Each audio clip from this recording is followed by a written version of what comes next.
ज्या ठिकाणी सर्व उपाय होतात फेलच, त्या ठिकाणी स्वामीची सेवा येते कामी। श्री स्वामी समर्थ। जय जय स्वामी समर्थ। आज मी तुम्हाला एका स्वामी सेवेकरी ताईंना आलेला स्वामींच्या लीलांचा अद्भुत अनुभव सांगणार आहे।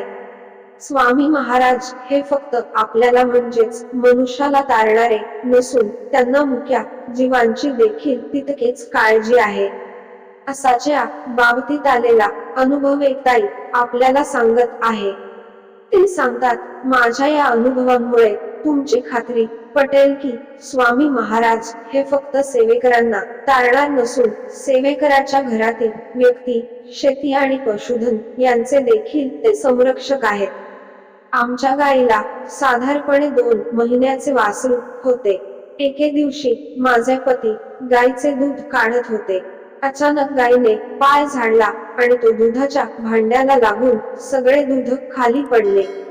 संतापून माझ्या पतीने गाईच्या पाठीवर मारले। पतीने जसे मारले तशी गाई पटकन खालीच बसली। ते संध्याकाळपासून दुसऱ्या दिवशीच्या सकाळपर्यंत गाय त्याच ठिकाणी तशीच बसून होती। आम्ही सकाळी डॉक्टरला बोलावले आणि डॉक्टरांनी उपाय केले, काही इंजेक्शन देखील दिले। पुढचे 5 ते 6 दिवस सलग डॉक्टर येत होते, पण गाय जागची हलत नव्हती। गाय बसूनच असल्याने तिची कमरेखालची जागा दुखावली गेली होती। गाय बसली होती ती जागा रहदारीची होती। गावातल्या लोकांची अडचण व्हायला लागली होती। आम्ही 10-12 लोकांनी गायींच्या पोटाखाली लाकूड घालून तिला उचलण्याचा प्रयत्न केला, पण गाय जागची हालत नव्हती। जवळपास 10 दिवस झाले होते। गाय एका ठिकाणी बसून असल्याने मांड्यांना जखमा होऊ लागल्या होत्या। घरातही गायीमुळे भांडणे होऊ लागली होती। गायीचे विषय सुरू होऊन एकमेकांवर दोषारोप सुरू व्हायचे। मी अनेक वर्षांपासून स्वामींची सेवेकरी। एके दिवशी मी नारायण स्वामींकडे मांडले, गाय ही दत्त महाराजांची पाठ राखीण आहे, तुम्हीच आता काय ते पहा, असे अर्ज करत मी सगळे स्वामींवर सोपवून दिले। तेवढ्यात नित्य सेवेचे पुस्तक चाळता चाळता मला त्यात वल्गासूत्र दिसले।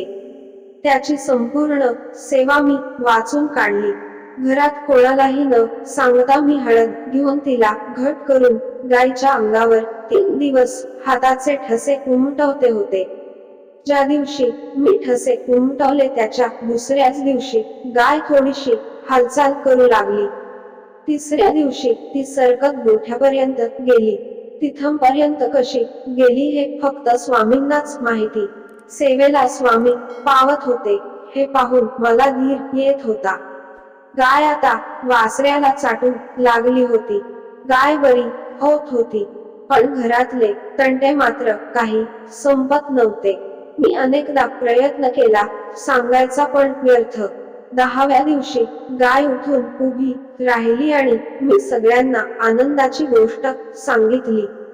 घरातल्या लोकांचा माझ्यावर आणि सेवेवर विश्वास बसेना। जिथे डॉक्टर थकले तिथे माझी सेवा काय करणार असे त्यांना वाटत होते, पण स्वामींची लीला आणि अशक्य ही शक्य करण्याचं त्यांचं सामर्थ्य। जेव्हा त्यांनी गोठ्यात येऊन पाहिले तेव्हा त्यांनीही आनंद झाला। शेवटच्या 11व्या दिवसाचा छाप मी गोमुखावर मारला। आज आमची गाय सुखरूप आहे आणि तिला गेल्या काही वर्षात काहीही झालेलं नाही। खर्च अशक्य ही शक्य करतील स्वामी। श्री स्वामी समर्थ। तर मित्रांनो, आजचा हा स्वामी संदेश आवडला असेल तर कमेंट मध्ये श्री स्वामी समर्थ नक्की लिहा।